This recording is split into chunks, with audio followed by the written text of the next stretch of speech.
Today, guys, we are going to finally reveal to you a project that we've been working on for so long. This project is the reason kung bakit nag-pause muna tayo sa YouTube because kailangan to ng maraming brain power and brain cells.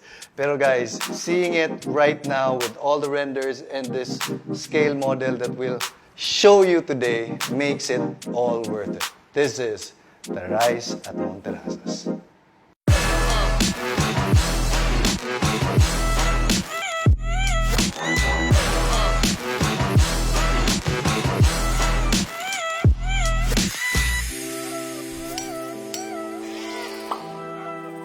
Okay, so before we actually do a reveal of the project, pag-usapan muna natin yung backstory behind this entire development because it's very interesting, especially because we are building it on the side of the mountain. So we had like 3 pillars in mind when we were designing this. We wanted to be architecturally forward, something that Cebu or the Philippines has never seen before. We wanted it to be not just maganda tingnan, pero very usable din and may added benefit to the user. And lastly, because we're building on a mountainside, we want the project to be as sustainable as possible. And we've had several iterations to get to this point. This whole thing actually took us maybe around 300 different versions. So gusto ko lang mag-thank you kay LLG Architects for being really patient with us. So these were some of our past designs, and if you see right here,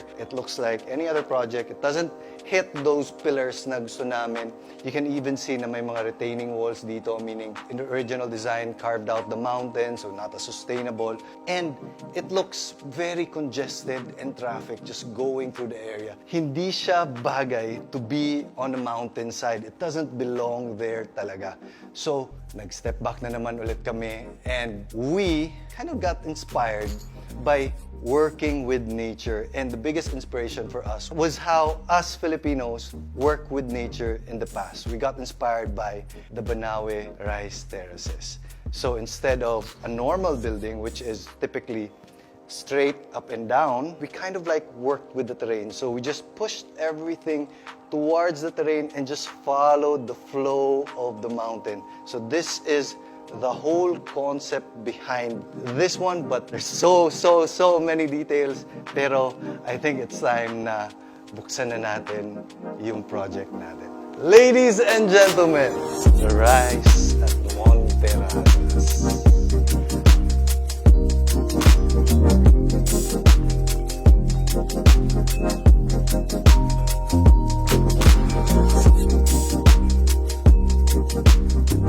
This is what we've been working on for so long, and honestly, to see it in front of me right now brings so much joy to my heart because there was a lot of times where we thought, baka itong project na to, hindi to posible because there were a lot of details that we had to think through, to work on, just to make this into what it is today. So for example, kanina pinakita natin na vertical yung structure, di ba? But if you come here, imagine if this was our tower sana here, but we pushed everything towards the mountain and just worked with the terrain. So each and every space was pushed towards the back. And with that, we're able to create this free-flowing design. But not only that, this whole structure is now spread out across the mountain, making it a whole lot safer and less yung environmental impact natin. Not only that, by pushing it towards the back, the unit below becomes the outdoor space of the top, the unit below, outdoor space at top, and so on and so forth. So this makes the entire project feel more like a home because each and every unit meron na siyang malaking outdoor space. Some of the units here even have a bigger outdoor space than my own house, and that is something we were able to offer for the Rise. Not only does it look good, it has all the advantages of a home with the advantages of condominium living. But there's more, Ma'am Sir. Diba? Tinulak natin sa likod. Siyempre, there's hallways behind this. Those areas that are facing the mountain, hindi na natin kayang gawan ng unit, diba? So what we did in the context of making this as much of a house as possible is we gave each and every unit storage space behind them. Lahat ng mga Christmas trees natin, yung mga party tables and chairs, meron tayong storage space, which is the typical problem of condominium living. So, best of both worlds yung ino-offer natin dito. So, let's get our bearings muna. This area is just outside Monterrazas de Cebu. We're going to completely revamp the entry towards the subdivision. So, ito yung magiging bagong guardhouse. Meron na siyang big welcome area right here.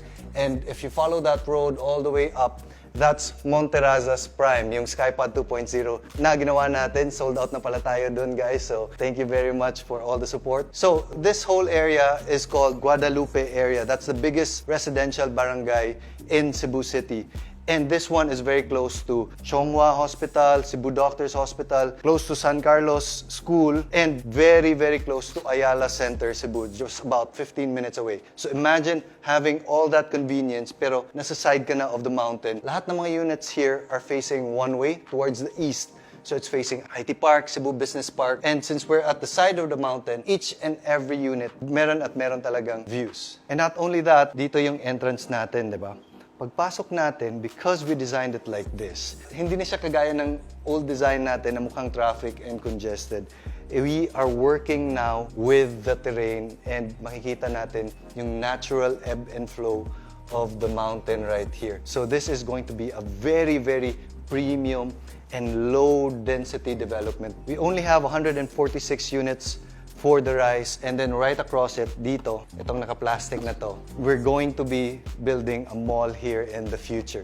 So the whole entire Monterrazas de Cebu development will kind of be like a township in the future.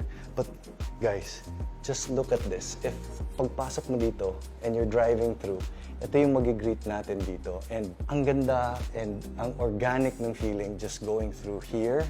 And imagine you being in the mall. Meron itong mga outdoor space here also. This is the view that you'll be looking at. Ito yung backdrop natin while you're enjoying your coffee, you're enjoying your meal here. And if you can see very, very closely, meron tong outline of lights that draw those flowing lines of the development. And ma-imagine ko lang at night on how beautiful that would look like. Not only that, imagine if dito ka nakatayo. You're also looking towards the backdrop of the entire development na very green, very lush. It feels as if you're wrapped in nature.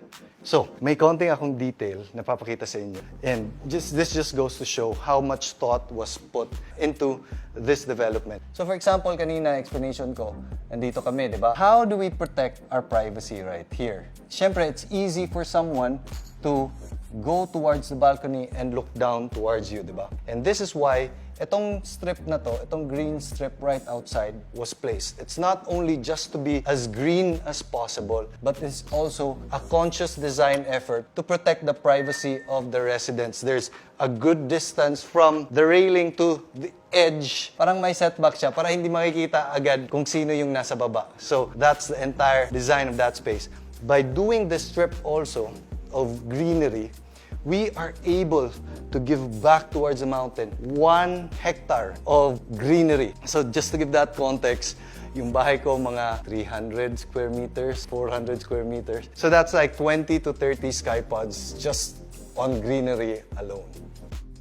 Speaking of greenery and sustainability, this was something that's very smart that was done by one of our consultants. So this would be very, very expensive to maintain, to water.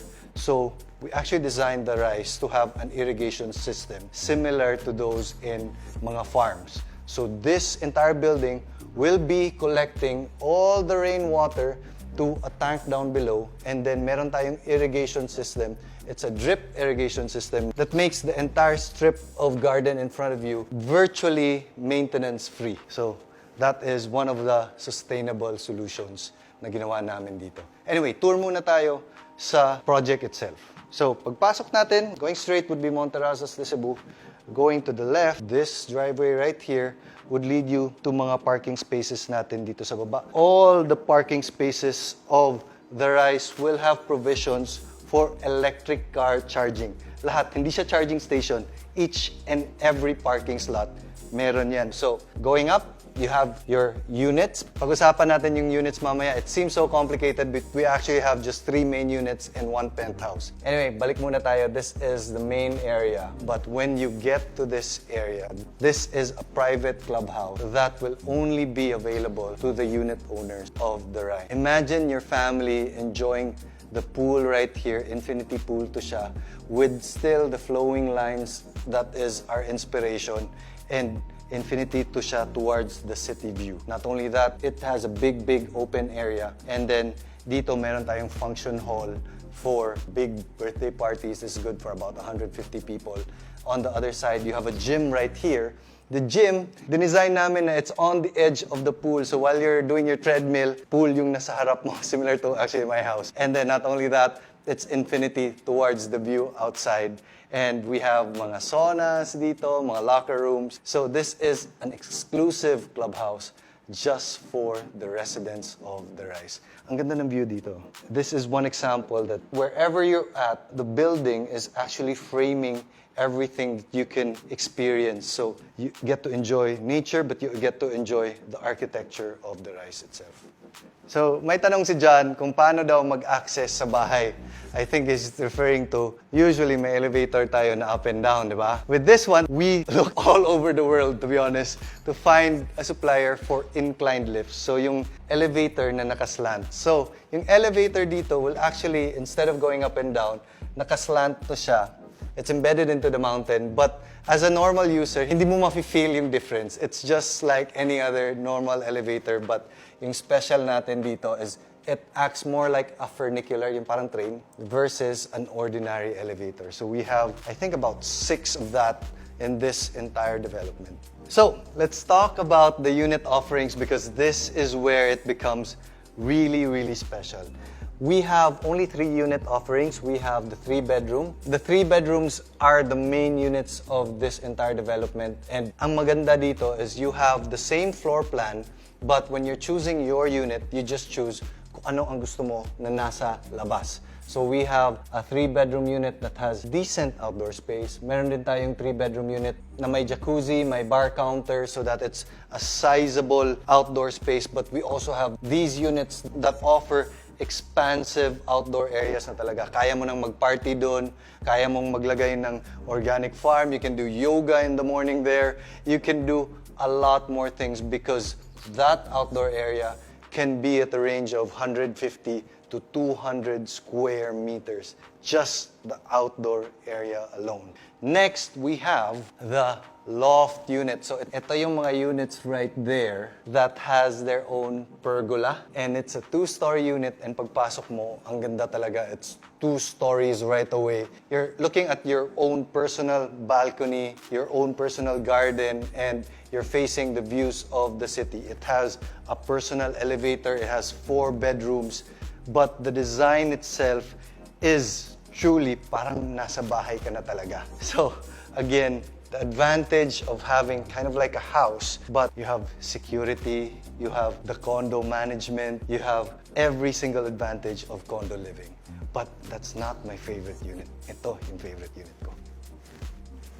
This is the pool unit. It's a bi-level pool unit. We only have 12 of these. Kinukulit ko na si Chris na bigyan namin ng budget. Pero the beauty of this is it's 2 stories, right? All the bedrooms are at the top, and pagpasok mo on the main entrance, open yan agad to your infinity pool. That's why meron ditong drop dito sa garden area, because we wanted it na pagpasok mo, infinity pool muna yung ma-experience mo. And it's kind of like your foreground to the views of the city. So it's really not a 2-level if you really think about it. It's kind of like a 3-level unit. So you have your ground unit and your bedroom units on the top. Meron din tong personal elevator. But you have this massive garden. Imagine being here at night, enjoying wine. Yung backdrop mo of your infinity pool na yung wall of water, yung konting ambience of the wall of water at the back. And then you can have intimate gatherings to big parties. Dito sila mai-enjoy mo. My personal favorite unit. Imagine being in the middle of a condo development, but you have a full-size pool. I just checked the pool area of this. This pool is bigger than the pool of my own house. In a condo setting, grabe. For me, personally, my favorite unit. Pero meron tayong mga special unit, guys. So if you enter Monterrazas, meron tong road dito, di ba? There are units right at the top na instead of parking down below, since we have this road already, dito na sila magpa-park straight to their unit. These are very, very special and limited loft unit. But we have one very, very special unit right here, which we call the Panorama Penthouse. This is about 3,000 square meters. 800 square meters indoor, 2,000 plus square meters outdoor. This is a mansion talaga. Yung peg namin dito was to create a narrow building so that each and every space will have views of the city, and then you have this generous pool with their own jacuzzi, with the outdoor area of hindi na talaga to condo, bahay na talaga to. 10-car parking, meron pa siyang service area. It has everything you would need. Ito yung gusto ni Chris, pero sabi ko, hindi talaga natin afford yan. But yeah, this is the Panorama Mansion and easily the best unit of the Rise at Monterrazas. So when we started this project, we wanted to create something very architecturally forward. And I feel like we've accomplished it with this design. And I also think that this whole development is one of the few developments wherein it gets better over time. Like when this would be first built, hindi pa as mature yung mga trees and plants. But over time, give it 2-3 years and having all the greenery mature, this is one unique project where it actually looks better and feels better over time. So architecturally, I think we've accomplished that from the use case perspective, the outdoor space, the storage area, the working with the terrain, the views and everything. I think we nailed it on that point. But on the sustainability front, from the irrigation system, and by the way, amenity area will be supplemented by solar power also. So that's another sustainability thing that we did. And just by making this future-proof with the electric car charging and just being able to work with nature on this project really truly does like warm my heart, as cheesy as it sounds. This is a project that I'm truly proud of, but I know you guys will have a lot more questions. I can imagine yung mga questions about where the rainwater goes, soil stability, earthquake, kung paano namin in-address yun. I think this is a long enough video. Put your comments down below. Pag-usapan natin lahat ng mga curiosities nyo and how we were able to make this project possible. If you're interested on the Rise at Monterrazas, I'll put contact details and links down below. And make sure to subscribe so you get updated on this project. But for now, I'll see you later.